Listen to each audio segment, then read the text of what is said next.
Okay, so now we're finally here in Japan, and first of all, welcome to Toyota, Jarno.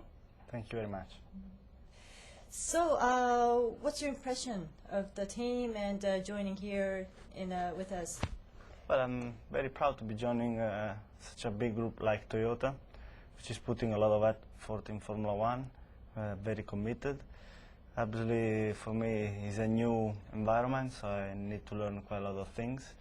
The team is new, car and everything, so it will take a bit of time, but I'm sure we'll be very successful, as I believe Toyota has got, as a team, fantastic and very high potential, and it's just a matter of getting everything together.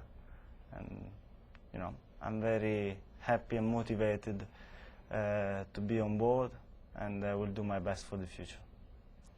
Okay, yeah.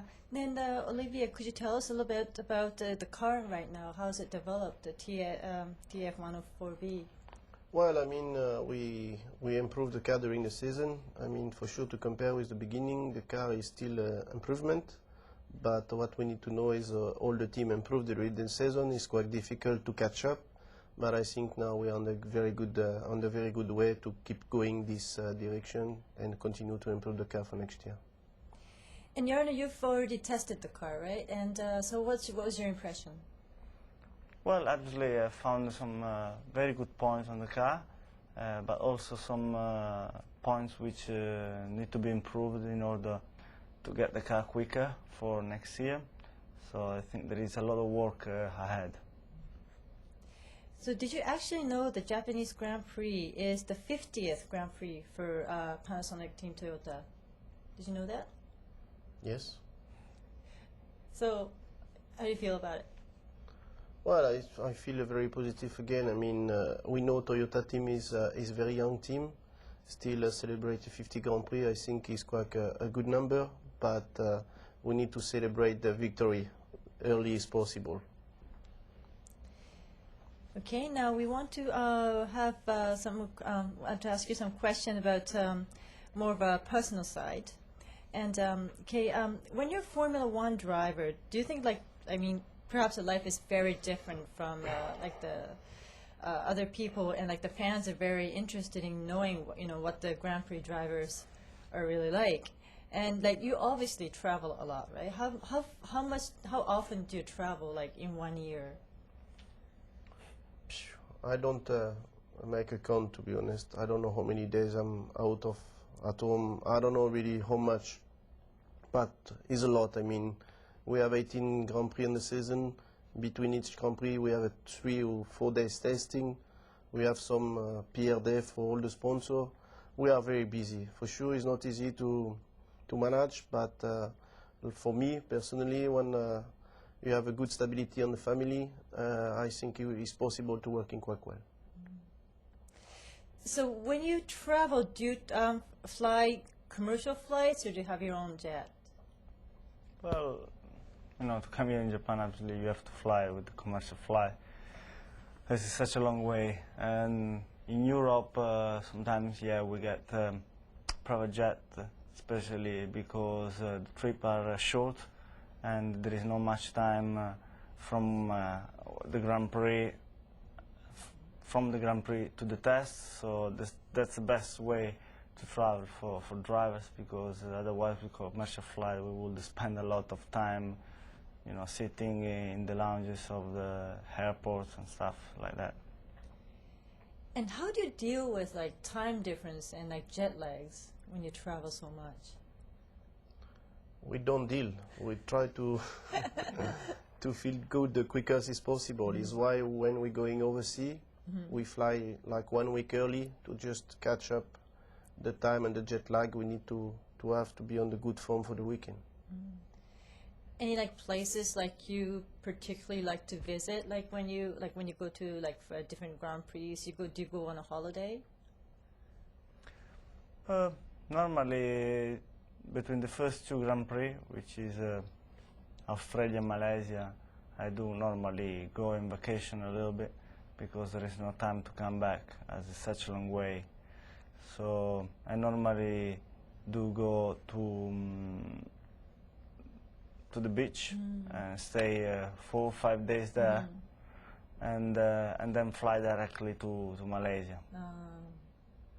So what do you do on your time off, like when you're on a holiday, or vacation, what do you do? What are the things you like to do? Drinking, smoking, discotheque, see all the girls. No, it's no joke.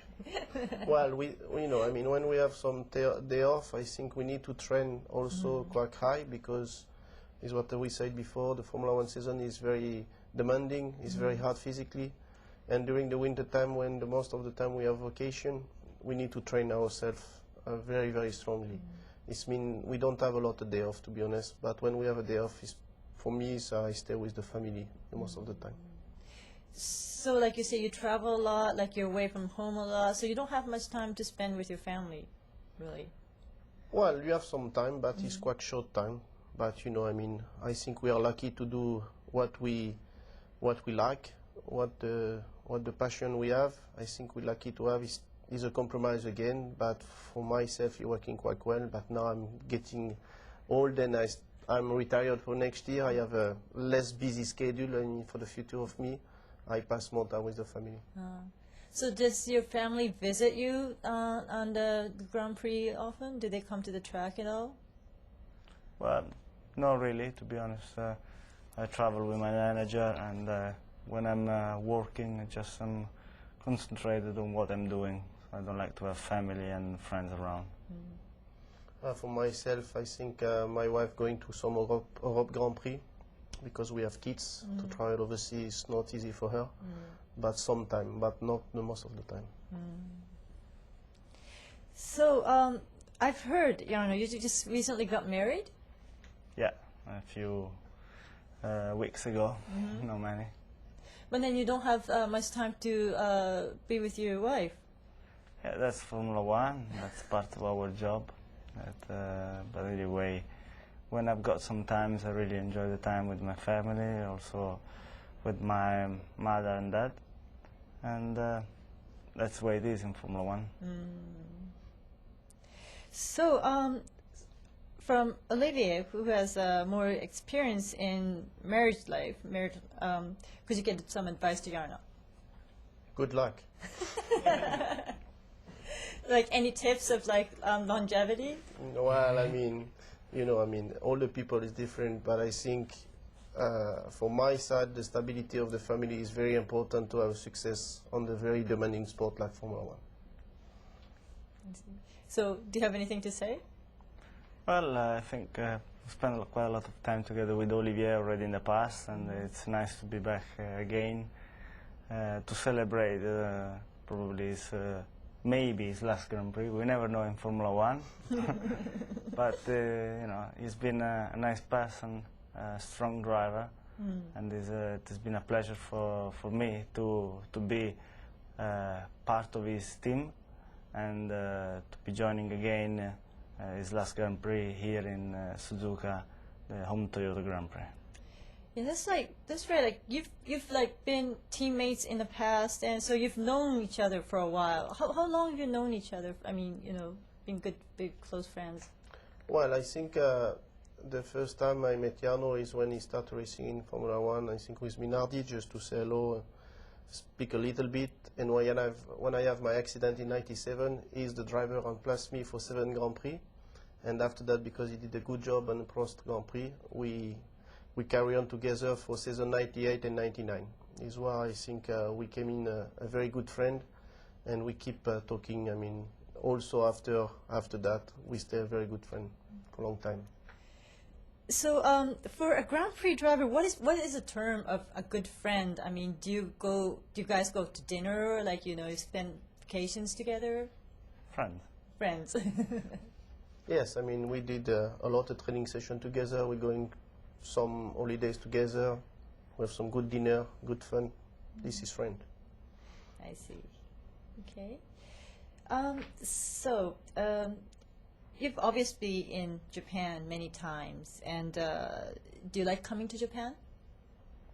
Yeah, especially because I've got a lot of fans, a lot of supporters here. Since I've been coming here in Japan before Formula 1, when I was driving a go-kart, I won several championships here in Suzuka. And so I'm someone very known in Japan, very popular. And it's always a pleasure to be back because also I've got some friends here. How about you, Olivier? Yeah, more or less the same. I mean, I'm very happy to going to Japan all the time. It's very good welcome for the Formula One and all the drivers. We have a lot of fun here. It was nice to racing again in Suzuka and stay in Japan for some days. Do you have any favorite places to visit in Japan? Any places? Do you ever have time to spend on your own? Not really. I mean, when we arrive in Japan, we are already on the jet lag. We need to recover the quicker if possible. We don't have a lot of time to visit. It's a little bit difficult because in 1 week it's not easy to visit everything. But Tokyo, I think, is a very nice city. You have a lot of things to see, but you need to have time to do it. How about you, Jarno? Well, it's similar because when you arrive to Japan, you travel for a long time on the plane and you have to recover from jet lag as well, and then you travel to Suzuka, and we spent most of the time at the Suzuka circuit, and we just train a little bit and then get into the race weekend, so not much time to spend around. Any places you would like to visit if you have time? Well, I don't have some idea, but for sure I want to visit out of like a campaign in Japan. I never visit. I just all the time stay in the city. I want to going around, but maybe later on. So, have any idea of like places you like to visit in Japan? Well, I heard there is a fish market here, which is would be nice to visit. It's something different. But that's in Tokyo, so if you have jet lag and if you wake up like 3 in the morning, that's maybe a nice place to visit because they're open. The best way at 3 o'clock in the morning is to sleep, anyway. Okay, you just mentioned the fish market. You like Japanese food? Not really. I really like only Italian food. Oh, because you prefer things cooked. Yeah. How about you, Olivier? To be honest, more or less the same. I mean, I prefer all the food is still cooked. Yeah. So you wouldn't take chances? We try, but it's not was very successful for me. I prefer to have cooking stuff. Okay. So maybe if you have a chance, try again. Maybe. Okay. Could you give like an advice to like Japanese kids who wants to be a Formula One driver, who wants to be a racing driver? Olivier. Well, I think it's difficult to give advice, but I think if you have the passion of the sport and you have the opportunity to do it, I think you need to try your best, try to do it, even if it's difficult, keep going, and if it's working, I think you have a very good fun on this job. Okay, Jarno? Well, it's always difficult to give advice to young kids, young drivers. As Olivier said, you need to have a passion for this sport and do a lot of sacrifices, to be always motivated and determined to achieve a certain result. With a bit of luck, anything can happen in life. Okay, thank you. Then finally, could you give a message to the Japanese fans? Konnichiwa, Olivier Panis des. I just want to say thank you for all the fun we have in Japan to support Toyota and also to support us. I'd say thank you for many here. Everybody support me. Try to support the team for the future and just gambarimasu. Jarno Trulli des, boku no ashiri wo mite kudasai. And I would like to thank everybody for supporting me, for supporting the Panasonic Toyota team. And we will still need your support for the future. There is a lot of work to do, a lot of job, but the team and everybody in the team very motivated. So I expect to be very soon successful and celebrate together with you.